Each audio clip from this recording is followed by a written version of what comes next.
Assalamualaikum warahmatullahi wabarakatuh. Selamat pagi anak-anak, selamat berjumpa kembali di pelajaran tematik. Kali ini saya akan menerangkan tentang tema 1 subtema 3 dengan muatan pelajaran IPA.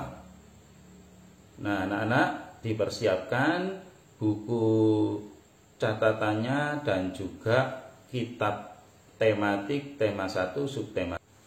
Nah anak-anak, pada kesempatan kali ini KD yang harus kalian kuasai, kompetensi dasar yang harus kalian kuasai adalah yang pertama, yaitu KD pengetahuan menjelaskan alat gerak dan fungsinya pada hewan dan manusia serta cara memelihara kesehatan alat gerak manusia.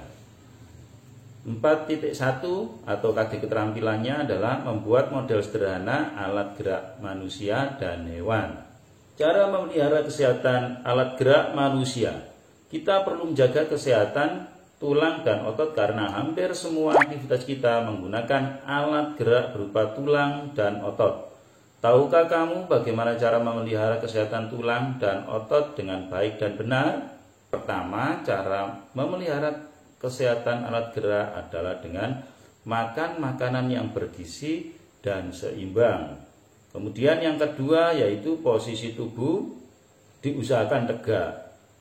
Apapun, meskipun kalian menulis, saat duduk, saat berjalan, saat berdiri, kalian posisi tubuhnya harus tegak. Kemudian berikutnya adalah olahraga. Nah, ayo, dapatkah kamu menyebutkan contoh menjaga kesehatan tulang? Seperti tadi, bisa ya, gampang. Penyakit atau kelainan pada alat gerak manusia.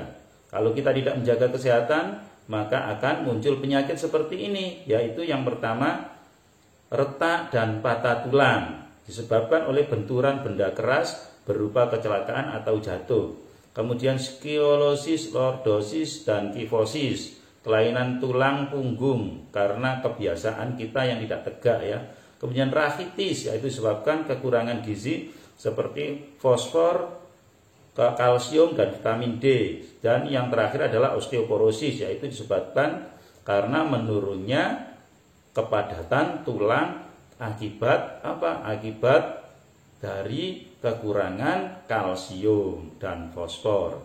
Nah, kalian di situ juga kalian bisa lihat ya, ada kelainan tulang yang disebut dengan lordosis. Nah, kemudian yang pertama adalah kerusakan tulang. Yang pertama adalah retak atau patah tulang. Kelainan pada tulang ini disebabkan oleh benturan benda keras. Benturan dapat berupa kecelakaan atau jatuh. Retak tulang disebut dengan fisura, retak tulang ya. Sedangkan patah tulang disebut dengan fraktura. Nah, biasanya kalau kalian bermain, hati-hati ya, jangan bermain yang akan menyebabkan terjadinya retak tulang ataupun bahkan patah tulang.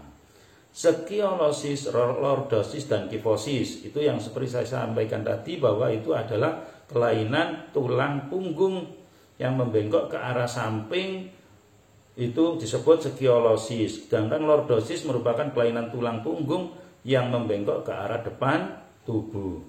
Kemudian kifosis merupakan kelainan tulang punggung membengkok ke arah belakang tubuh. Tubuh akhirnya tampak seperti membungkuk. Itu adalah kelainan akibat cara duduk kita yang salah.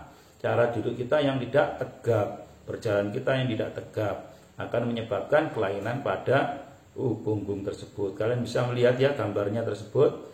Yang normal, kemudian skoliosis, normal, lordosis, dan kifosis ya, bisa kalian perhatikan situ. Nah itu. Kemudian berikutnya adalah rakitis. Rakitis disebabkan karena kekurangan gizi seperti fosfor, kalsium, dan vitamin D. Rakitis ini mengakibatkan tulang tidak tumbuh dengan normal. Penyakit ini dapat membentuk tulang kaki yang menjadi bengkok seperti huruf O dan huruf X. Nah ini karena apa? Karena kekurangan fosfor, kalsium, dan vitamin D. Ya, biasanya kalau kalian lihat ada teman kamu atau orang lain yang jalannya seperti huruf X, ada kan kadang-kadang, atau jalannya seperti huruf O, kakinya maksudnya bentuk kakinya ya ketika berjalan. Nah, itu disebabkan karena kekurangan gizi, yaitu kurang fosfor, kalsium, dan vitamin D. Kemudian berikutnya yaitu osteoporosis. Osteoporosis ini disebabkan karena menurunnya kepadatan tulang. Kepadatan tulang menurun karena tulang kekurangan fosfor dan kalsium. Osteoporosis mengakibatkan tulang terasa nyeri atau mudah patah saat jatuh. Nah, di situ diperlihatkan gambarnya ya, tulang yang normal dan osteoporosis. Nah, di situ kelihatan bedanya. Kalau tulang normal padat, kalau osteoporosis di situ kelihatan lubang-lubang yang sangat lebar. Nah, itu karena apa? Karena kekurangan fosfor dan kalsium. Nah, tampak sekali ya anak-anak di situ. Nah, akibatnya juga bisa parah, bukan hanya sakit ya, tapi juga akan tulangnya akan mudah retak atau bahkan tulangnya akan mudah patah. Nah, makanya tetap ya tadi makanan yang sehat, makanan yang bergizi. Nah, ayo perhatikan gambar di samping ini ya. Gambar ini menunjukkan kalau menurut kamu kira-kira kelainannya apa ini nanti? Akan menyebabkan kelainan apa ini? Ya, kalau orang sering ini akan menyebabkan bongkok. Apa tadi bongkok? Skoliosis ya. Nah, kemudian berikutnya itu kelainan otot. Kalau tadi kita sudah bicara tentang kelainan tulang, berikutnya adalah kelainan otot pada manusia. Yang pertama yaitu hipertrofi.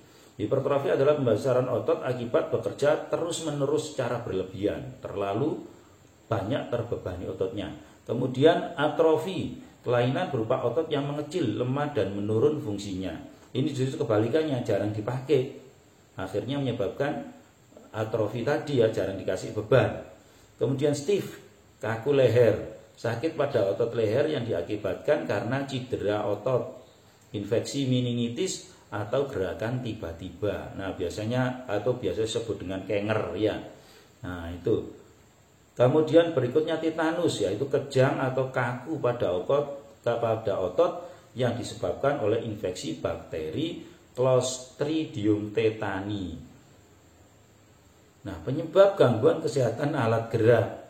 Nah, secara keseluruhan ya, kelainan pada penyakit, kelainan pada otot umumnya terjadi karena bawaan sejak lahir dan infeksi bakteri atau virus.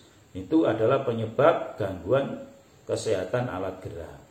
Gangguan kesehatan otot dan tulang juga sering terjadi akibat kebiasaan yang salah. Misalnya, pertama, membaca buku dengan posisi tidur. Kedua, membawa atau memikul beban yang terlalu berat seperti tadi ya. Tidur dengan posisi yang tidak benar. Menulis dengan posisi tubuh yang miring ke samping atau ke depan. Kemudian berjalan dengan tubuh yang bungkuk. Nah, kebiasaan-kebiasaan itu akan menyebabkan gangguan terhadap organ gerak kita, terutama pada tulang. Ya, seperti tadi seperti yang saya sampaikan tadi di belakang tadi di penjelasan tadi ya, bahwa ada kelainan lordosis, skoliosis dan seterusnya, itu akibat tadi ya. Nah, karena itu anak-anak kita harus senantiasa menjaga kesehatan otot dan tulang dengan cara yang pertama yaitu berolahraga yang teratur. Kemudian mengkonsumsi sayur dan susu berkalsium, berjalan atau duduk dengan tegap, serta menjaga kebersihan makanan dan lingkungan di sekitarnya. Dan jangan lupa anak-anak, saat pagi hari diusahakan untuk berjemur di pagi hari ya, keluar rumah supaya kena matahari. Itu akan mengaktifkan vitamin D anak-anak. Sehingga apa? Sehingga kamu akan mendapatkan vitamin D yang baik sehingga pertumbuhan tulang kamu akan berfungsi dengan baik. Nah, itu ya anak-anak. Pembelajaran kali ini dapat saya simpulkan seperti tadi ya, kita harus senantiasa menjaga kesehatan otot dan tulang dengan cara berolahraga teratur, mengkonsumsi sayuran, susu berkalsium, kemudian berjalan atau duduk dengan tegap serta menjaga kebersihan makanan dan lingkungan sekitar. Nah, itu ya anak-anak. Pertemuan kali ini saya akhiri, tapi sebelumnya saya berterima kasih ya bagi yang sudah subscribe ya, karena ada beberapa anak-anak yang subscribe di video pembelajaran kali ini. Saya ucapkan terima kasih. Ya, saya akhiri. Wassalamualaikum warahmatullahi wabarakatuh.